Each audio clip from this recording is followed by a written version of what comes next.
Hello, welcome to our Unit 2.2 notes, Yorktown and Legacy. We're going to wrap up our discussion on the American Revolution in this section and talk a little bit about the final stages of the war. So, I want to bring up a point here that as we talk about the length of the war, it is definitely to the Patriots or the colonists' advantage that the war is lasting longer and longer. People in England start to wonder really why they're fighting this war. It's costing a lot of money. It's to the benefit of the colonists that the war continues to drag on, and that's partially displayed by Washington's strategy of trying to avoid some major battles with the British and continue to drag the war on as long as possible. Now, by 1781, most of the battles are taking place down in the state of Virginia. Ironically, as Washington goes to fight one of the last major battles of the war in Yorktown, he does go through Virginia, and that's the one time that he's able to stop at his own home. And the picture that was in the first slide there, the title slide, that is Washington at Mount Vernon, planning some of the strategy that will be used at the Battle of Yorktown. So the war has really shifted down to the south. The British thought that a lot of the loyalists in the area in the south would kind of help out their cause a little bit, and that's where we're at in 1781. So we're going to focus on one particular area, and that is the Battle of Yorktown. The British are camped out at Yorktown, partially because it's peninsula, and as we know from looking at most of the early stages of the war, they have a very powerful navy. They can pretty much do what they want to on the open seas, and so they see setting up their army on a peninsula as being an advantage because they can get supplies from their ships at sea. Now, Washington and his troops come down and they seal off the land, so there's really no way for the British to escape by land. And then, this is where the French really come in. The French Navy comes in and traps the British and does not allow them to escape from a sea route, and then also prevents the British ships from coming in to help in the battle on the peninsula. So we've talked a lot about how the French coming in really legitimized the war for the Americans, but it also provided really important things like having a naval power that they can use in major battles. So we'll look at a couple maps here. On this particular map, you can see Yorktown's up here. And so the American and French forces are the purple line here. They begin to close in the land routes. The red ships on this map are the French fleet. So when the French came in, they prevented the British fleet, which is shown in the blue here, from really getting in and engaging at all. So they're surrounded by Washington and French troops here. And then also they have no way to get out because the French fleet has come into the harbor. Here's another map that kind of shows a close-up of the land portion. The American units are kind of in the darker blue here. French units are kind of the lighter blue. So you can see how the Americans and the French begin to really close in on the British at Yorktown. So on October 19th, 1781, Lord Cornwallis, the British general, surrenders his entire British army, which is roughly about 8,000 soldiers. And for most extents and purposes, this is essentially the end of the war. Now, it's not going to officially end for a while. It's going to go until the Treaty of Paris in 1783. But for all extensive purposes, this really is the end of the war. Now, Washington was very paranoid that this was not officially the end of the war. We needed to keep our guard up. But this is the last major battle, and the British have had to accept defeat here. Kind of an interesting painting here. This is the British surrendering the sword, kind of the ceremonial surrender ceremony. But you'll notice Washington is back here. And that's because Cornwallis sent one of his assistants to officially hand over the sword. And so Washington said, well, I'm going to send one of my assistants then. If Cornwallis will not formally meet me and surrender his sword to me, then I'm not going to be there. I will send one of my assistants as well. So a little bit of showmanship on both sides there. The British finally leave for good in November of 1783. So this has been an extremely long war. The Revolutionary War lasts roughly about 8 years, 1775 to 1783. This is officially the third longest war in U.S. history. The second longest war was the war in Vietnam. And currently the war that we're fighting against terrorism would be considered the longest. Some people would kind of question whether or not that's officially a war because there's not really a conventional enemy. but technically, I guess the War on Terror would be the longest war that we've ever fought. So, a very long and costly war. The Patriots lost about almost 26,000 Americans in battle. They also had about 1,400 people missing, and they have about 8,200 Americans that are also wounded. So, fairly high casualties, especially thinking about the population size at that particular time. The United States did not have a large population, so to lose about 26,000 Americans in battle was a significant amount of the population. The British had about 10,000 soldiers killed in the American Revolutionary War, so also very costly on their side. After the war, a lot of the colonial soldiers go home. They're really not given a lot as far as financial gain from fighting in the war. You got to remember the United States is very new. We don't really have a lot of resources. The war has been extremely expensive. The one thing the United States does have is a lot of available land, primarily in the western part of the country.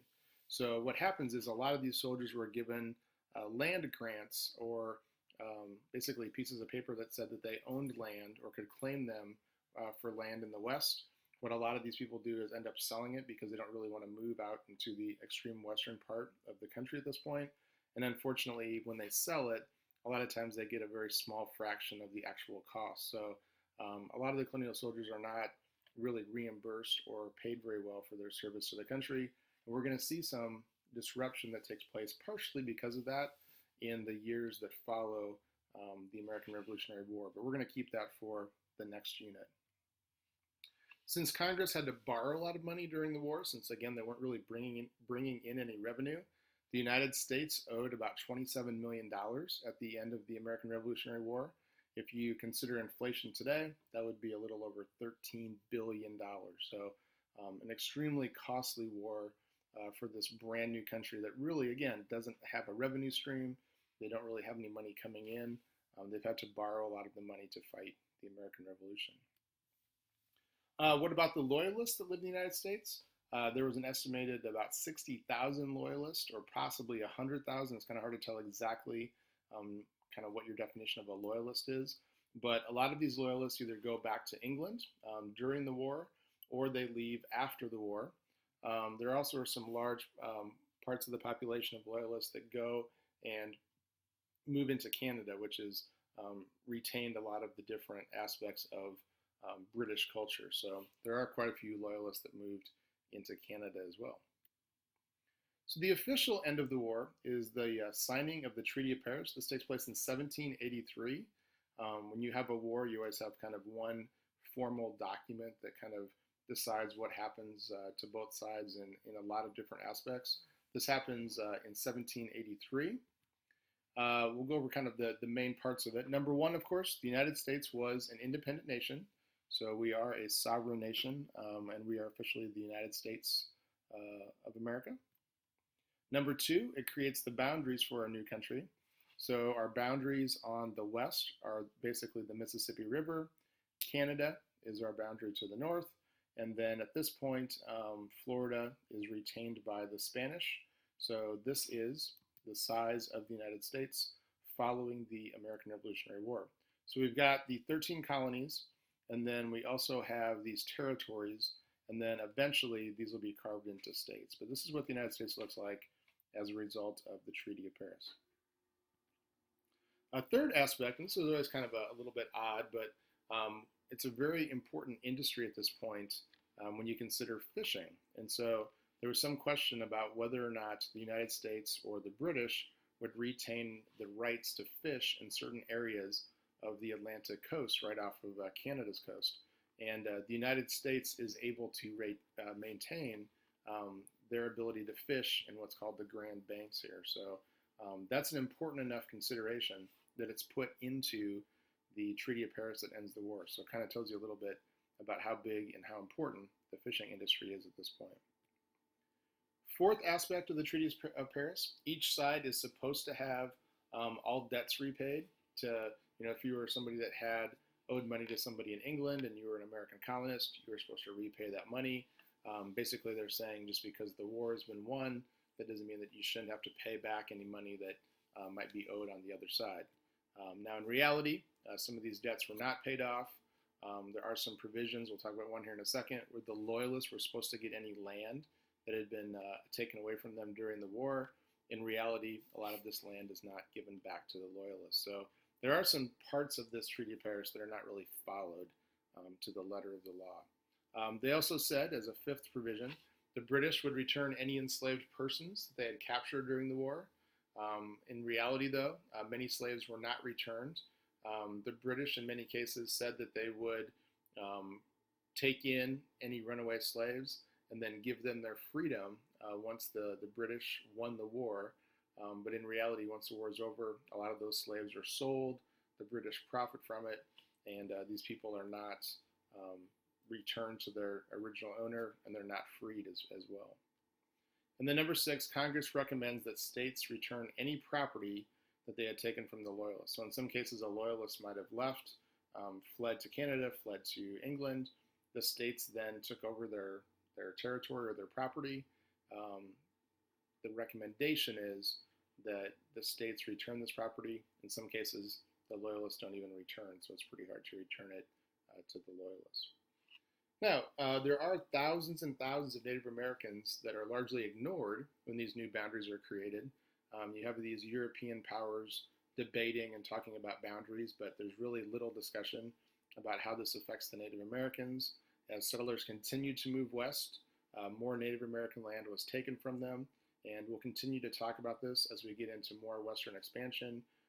But for the most part, the considerations of the Native Americans are unfortunately ignored, and people continue to move further and further west and take that land.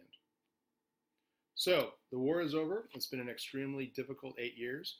The greatest challenge now is how are we going to get these 13 states that for the most part kind of see themselves as almost independent nations? How do we bring them together to create one nation? And it's not going to be an easy task. We're going to talk about a lot of difficulty in the next unit when they try to come up with a government and they try to come up with some different formal plans of how to get everybody together. It didn't quite work exactly as they would have liked, and there were some times when it looked like the United States may not even survive the 10 or 15 years after the American Revolutionary War. I want to close the notes with this particular painting. This is a famous painting. When you have a important document signing at this time period, they didn't have pictures, of course. So one of the things that they would try and do is have the important people that were at that setting pose for a painting.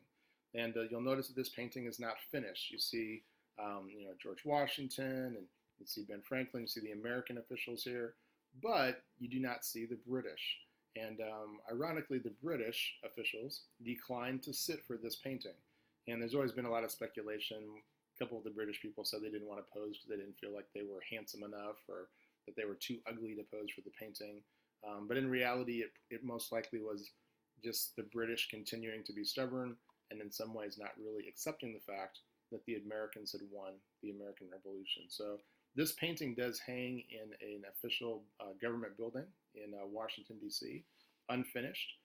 There was a modern day painter that did finish it according to what he believed it would look like. And so this is the original, and this is what they believe it would look like if it was finished. So that is the last section of notes for 2.2. Here's the picture of George Washington at his home in Mount Vernon on the way down to Yorktown. And that kind of concludes the war. We'll have one more section where we'll talk about exactly all the factors that led to the American victory, but this is the final section of notes for 2.2.